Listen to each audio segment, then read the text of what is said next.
नमस्कार दोस्तों, take doctor YouTube channel पे आपका स्वागत है। अगर आप सेंट्रल गवर्नमेंट के एम्प्लॉई है तो आपके लिए एक बहुत बड़ी खुशखबरी आई है कि गवर्नमेंट ने यूपीएस यूनिफाइड पेंशन स्कीम लागू की है। इसके तहत आपको एक fix pension, guaranteed pension government के द्वारा दी जाएगी। ये क्यों दी जाएगी, कैसे दी जाएगी, कब दी जाएगी, यह जानने के लिए हमारे चैनल को आप सब्सक्राइब करिए। हमारे चैनल पे आपको टैक्स, फाइनेंस एंड इन्वेस्टमेंट संबंधी जानकारी समय समय पे दी जाती है। अगर ये जानना चाहते हैं तो नोटिफिकेशन का बेल आइकॉन प्रेस करिए। दोस्तों, गवर्नमेंट ने अभी एक नया सर्कुलर निकाला है। इसके तहत सेंट्रल गवर्नमेंट के जो भी एम्प्लॉई है उन्हें एक फिक्स्ड पेंशन दी जाएगी, जिसे यूनिफाइड पेंशन स्कीम दिया गया है। यह जो वर्तमान में एनपीएस की जो स्कीम है, इसके तुलना में जो पुरानी ओल्ड पेंशन स्कीम थी उससे सिमिलर में ही यह स्कीम लागू की गई है। यूपीएस क्या है? यूनिफाइड पेंशन स्कीम में सेंट्रल गवर्नमेंट ने यह एश्योर किया है कि आपको मिनिमम एक अमाउंट पे पेंशन दी जाएगी। यह यूपीएस में पेंशन कैसे कैलकुलेट की जाएगी? तो यह आपके जो लास्ट 12 मंथ की सैलरी रहेगी, उसका जो बेसिक रहेगा उसका 50% आपको दी जाएगी। अगर आपने कम से कम 25 वर्ष की नौकरी की है, अगर आपने कम से कम 10 वर्ष की भी नौकरी की है, तो आपको मिनिमम जो पेंशन का अमाउंट दिया जाएगा वो 10,000 रुपए दिया जाएगा। उससे कम नहीं दिया जाएगा अगर आपका कम भी पेंशन कैलकुलेट बनता है तो। इसके अलावा गवर्नमेंट इसमें कैसे कंट्रीब्यूट करेगी, एम्प्लॉय का क्या कंट्रीब्यूशन रहेगा?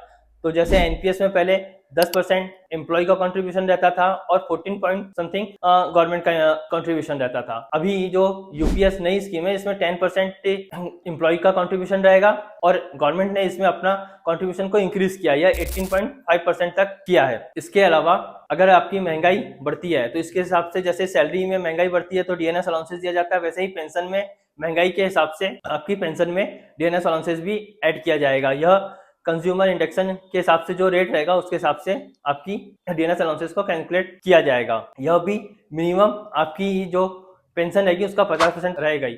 जैसे अगर किसी की 10,000 पेंशन बनती है तो उसको मिनिमम 15,000 तो पेंशन मिलेगी ही। इसके अलावा अगर कोई बंदा 2004 के बाद रिटायर हुआ है और उसे अभी एनपीएस के तहत पेंशन दी जाती है, तो क्या वो यूपीएस में ट्रांसफर हो सकता है? तो हाँ, अगर कोई एम्प्लॉय 2004 के बाद रिटायर हुआ है और अभी एनपीएस के तहत पेंशन ले रहा है तो वह भी यूपीएस में ट्रांसफर हो सकता है। इसके अलावा मैं वर्तमान में जॉब कर रहा हूं और मैं अभी एनपीएस की स्कीम में हूं, तो क्या मैं यूपीएस में जा सकता हूं? हाँ, आप भी अपने आप को यूपीएस में कन्वर्ट करवा सकते हैं। गवर्नमेंट ने यूपीएस को लागू करने का जो दिनांक दिया है वो है नेक्स्ट फाइनेंशियल ईयर की तारीख, जैसे 1 अप्रैल 2025 से। इसके अलावा सर, अगर मैं एम्प्लॉय की डेथ हो जाती तो उसकी फैमिली को क्या पेंशन मिलेगी? हाँ, यूपीएस के तहत अगर आप जॉब में थे और उसके बाद आपको पेंशन मिल रही है और आपकी मृत्यु हो जाती है तो आपकी फैमिली को जो भी आप लास्ट पेंशन उठा रहे हैं उसका 60% आपकी फैमिली का पेंशन बनेगा। धन्यवाद।